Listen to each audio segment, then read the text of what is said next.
नमस्कार सगळ्यांना.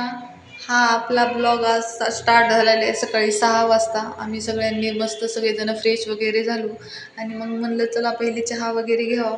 इकडे चहा वगैरे तेवढा व्यवस्थित भेटत नाही, त्यामुळे रियांशिकाचे पप्पा बोलले बघू बनवून देत असतील छान तर घेऊ आपण चहा इथं. मग त्यांनी मस्त अद्रक वगैरे टाकून आम्हाला चहा बनवून दिला होता. आता माझी मैत्रीण आलेली नव्हती अजून म्हणून आम्ही तोपर्यंत म्हणलं चहा वगैरे घेऊ, ते आल्याच्या नंतर आपण नाश्ता वगैरे करूया. रियांशिकाचं चाललं होतं की मम्मी मला बर्गर खायचं आहे, तिथं दिसत होतं फोटो वगैरे म्हणून म्हणलं भेटत असेल छान तर त्यांना म्हणलं, ते म्हणले बनवून देतो आम्ही, त्याच्यासाठी 10-15 मिनटं लागतील. मग ते बनवून देईपर्यंत आमच्या दोघींचा मस्त टाईमपास चालू होता. रियांशिकाचे पप्पा आले होते नेमकं फ्रेश होऊन. ते म्हणले काय घ्यायचं, म्हणलं आम्ही चहा वगैरे घेतलेला आहे. आम्ही दोघं जण बसलो होतो, तेवढ्यात मग माझी मैत्रीण वगैरे ते आले सगळेजण, त्यांची आज ॲनिव्हर्सरी आहे. मग म्हणलं तुमच्याकडून आम्हाला काहीतरी ट्रीट द्या. मग ते म्हणले खा काय खायचं ते. मग आम्ही मस्तपैकी व्हेज बर्गर मागवले होते. मग आम्ही सगळ्यांनी मस्त छान नाश्ता केला आणि लेकरांना तर बर्गर खूप आवडतं म्हणून मग बर्गर मागवलं होतं. मी म्हणलं मी पण थोडंसं खाऊन बघते. छान होतं तसं, तेवढं तिकडं टेस्टी नसतं आपल्या इकडं जसं भेटतं तसं नाही भेटत. आम्ही सगळ्यांनी एक एक बाईट घेतला, मस्त एन्जॉय करत होतो सगळेजण.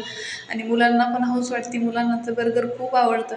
मग आम्ही एक एक करून सगळ्यांनी थोडं थोडं बर्गर खाल्लं. तिला नव्हतं खायचं, इकडं काय फेमस भेटतं नाही चला थोडंसं आणि आम्ही कोल्ड कॉफी वगैरे मागवली होती. माझी मैत्रीण आणि नाश्ता वगैरे करायचा होता. त्यांनी मस्तपैकी फिरत होतं, थोडंसं मार्केटमध्ये शॉपिंग वगैरे केली. तिची मुलगी आहे छोटीशी, तिचं नाव अविका आहे आणि तिला आपण असं बेटी वगैरे बोललो की तिला लगेच हसते. मग रियांशिका आली तेवढ्यामध्ये, तिला मी बोलत होते, ती बघितलं की हसते, असं स्माईल वगैरे करते व्हिडिओमध्ये आपण. आणि मग मस्त म्हणलं तिचं कसा डोसा बनवतात मला बघायचं होतं, आपण घरी आपल्याला असा नाही जमत.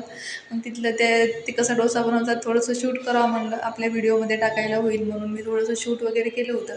ते लोक छान डोसा बनवतात, तसं आपल्याला जमत नाही. माझ्या मैत्रिणीने तिच्या छोट्या मुलीसाठी इडली वगैरे मागवली होती आणि मी मागवला होता डोसा, छान असा मसाला डोसा. आणि त्यांनी मग परत आम्ही सगळ्यांनी मिळून नाश्ता वगैरे केला. गाडी आली खूप छान असते, असं आम्हाला घरीच आमचे दर्शन होते संध्याकाळी 8 वाजताचे बालाजीचे दर्शन होते. त्यामुळे मग मस्त तिथं चेक पॉईंट होता, तिथं थोडंसं आम्ही थांबणार होतो. तिथं चेकिंग वगैरे होती बॅगची. मग तिथून खालून आम्ही तिरुमलामधून निघलेलो होतो गाडीमध्ये. थोडंसं मस्ती मज्जा चाललेली होती माझी, रियांशिकाची पप्पाची, माझी मैत्रीण वगैरे. मस्त आम्ही फुल फुल म्हणजे खूप मस्ती केली. लहानपणीच्या सगळ्या आठवणी जाग्या होतात मैत्रिणीसोबत. तिची मुलगी पण आहे क्यूट अशी, ती पण खूप शांत आहे. मस्ती म्हणजे रडत वगैरे नाही, काही नाही, किरकिर वगैरे नाही, आपल्यासोबत एन्जॉय करते. आपण बोलल्यावर हसते वगैरे, स्माईल देते मस्त. मग तिथं आता डोंगर वगैरे चालू झाले. मस्त असं छान वातावरण, आपल्याकडं असं नसतं, तिकडं छान असतं वातावरण. पूर्ण सगळीकडं झाडं वगैरे डोंगर वगैरे असतात, एन्जॉय होतं मस्त. मग आम्ही मस्त चेक पॉईंट हे सगळं पास झालं, चेकिंग वगैरे झाली. तर मग आता दर्शन पास वगैरे सगळं आमचं ऑलरेडी काढलेलं आहे. त्यामुळे कच्चा मँगो वगैरे तिथं छान भेटतं, मस्त कट करून वगैरे. लेकरांना फ्रूट्स वगैरे घेतलेले होते कट करून, आपले सगळ्या प्रकारचे फ्रूट्स भेटतात. आणि रात्री आमचं दर्शन होतं. तर कसा वाटला व्हिडिओ नक्की सांगा आणि